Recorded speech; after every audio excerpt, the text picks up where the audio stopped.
Well, the time is just gone 9 a.m. and we are running a bit late with the news, but we need to continue with the chairperson of eThekwini Secure, Imtiaz Syed, this morning.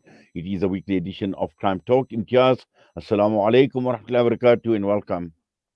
Wa alaikum salam wa rahmatullahi wa barakatuh, Inayat.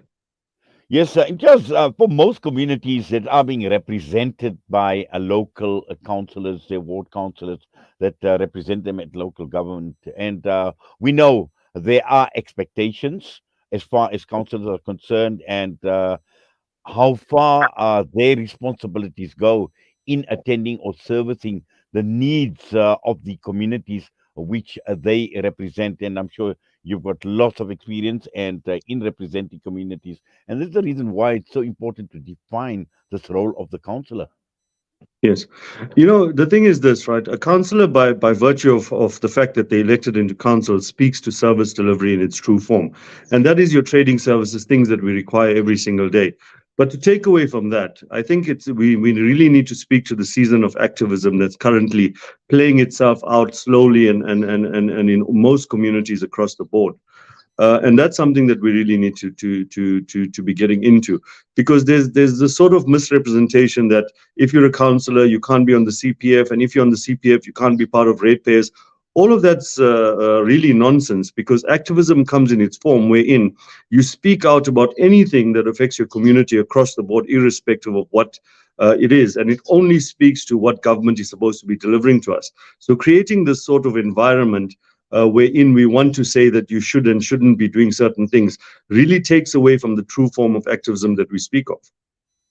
Yes, and let's just define this activism, because we are talking about a councillor who is part and parcel of that community. We always hear about stakeholders in various initiatives. Whether you're looking at a school governing body, you've got Correct. your governing body and your education department, the authorities, all stakeholders. And I would say a similar situation as far as councillors are concerned and their relationship and involvement within the community, apart from just pure service delivery issues that you speak of.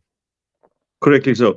I think understanding the climate of activism in comparison to councillors is something that we need to be clear about. You see, most majority parties, they tend to deploy people that have not come from the ground in terms of activism within their communities. And by virtue of that, what happens is that they left outside of the norm of knowing who, in fact, is actually representing or are stakeholders within the community. And then they try to rebuild this entire environment wherein they want to push a particular agenda. I'm saying that that is not the route to go.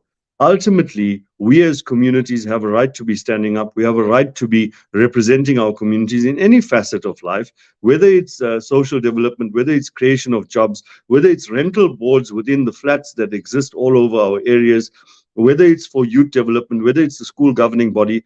But there's no such thing as you can't be doing 2 or 3 things at the same time, because the true sense of what it speaks to you representing anything that is happening inappropriately within your community, whether it's gender-based violence, whether it's drug abuse, whether it's alcohol abuse, whether it's gambling, whatever it is. If you feel that there's a passion within you that you need to speak up about these things, then you need to do that. And there's no one that can really stop you around doing that in itself.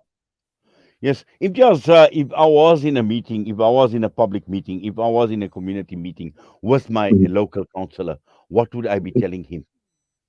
You would be asking them purely, remember, the councillor's portfolio speaks purely to service delivery. And when I say service delivery, we need to speak to it in terms of what we require every single day.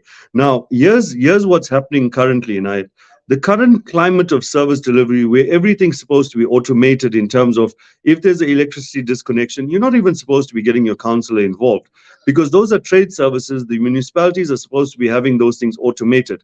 Your councillor is supposed to be speaking to ward development. Ward development means that you don't have the same kitchen or bathroom for the past 20 years. So if we still have an area that has streets and roads and lighting that's coming from 40 or 50 years old, infrastructure that's been there for the past 80 years, that's failing and collapsing now, that is exactly what the council is supposed to be doing. They're supposed to be making representation in terms of how do we uplift your ward? How do we take it to another level? How do we bring it into the future?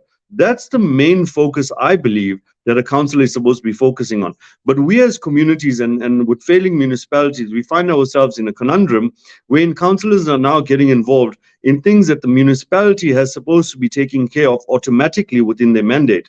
And that's the main problem. So councillors really need to put their issues into different compartments and say that we're dealing with everyday service delivery on a separate thing. But when it comes to ward development, what is our ward development strategy? Where do we see our communities moving forward? What is happening in our schools in and around the area? Are our children turning to drugs? Are our youth turning to crime? Now, how do you speak as a councillor if you not in the same room as your CPF constituency and you're speaking about crime and those issues? Because councillors, in fact, are supposed to be representing you in terms of two things: service delivery and safety and security. That's where it really comes down to. Well, just I wish we had more time. Really, there is more to unpack, and I'm sure we could possibly continue this discussion Absolutely. because going forward, we know elections are going to be coming up on a national level, but also at the same time, all these we know how political agendas influence what even ward councillors do at a local Correct. level. So those are Correct. some other issues that that need to be discussed, and inshallah, looking forward to that next week. But for now, Mhm. we thank you. We say Jazakallah for your time as always. Assalamu alaikum wa rahmatullahi wa barakatuh. Wa alaikum salam wa rahmatullahi wa barakatuh. Imtiaz Syed was us, chairperson of eThekwini Secure, and that brings us on to news time with what Zaid Jedward standing by.